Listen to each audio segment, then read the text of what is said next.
Euskaraldia 11 egun euskaraz, azaroaren 23tik abenduaren 3 bitarte Euskal Herri osoan eginen den ariketa kolektibo bat da. Bere helburu nagusia euskaldunen hizkuntza ohiturak aldatzea da, euskararen erabilera handitzeko. Eta ekimen horretan Atarrabiako herritarrok ere parte hartuko dugu. Euskaraldian parte hartzeko bi baldintza bete behar dituzu. 16 urte baino gehiago izatea eta gutxienez euskara ulertzea.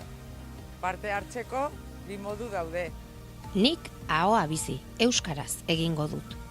11 egun horietan euskaraz ulertzen duten guztiei euskaraz hitz egingo diet eta ez ezagunei lehenengo hitza gutxienez euskaraz egingo diet.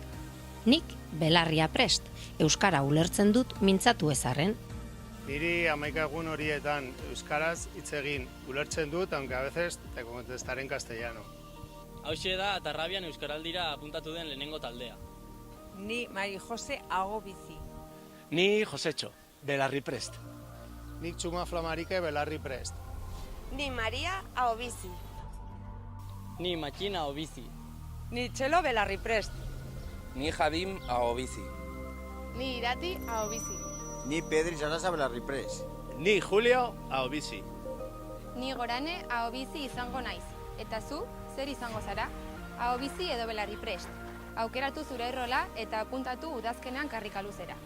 Animatu eta parte hartu euskaraldian! Ematen duena baino errazagoa da. Euskaraldia.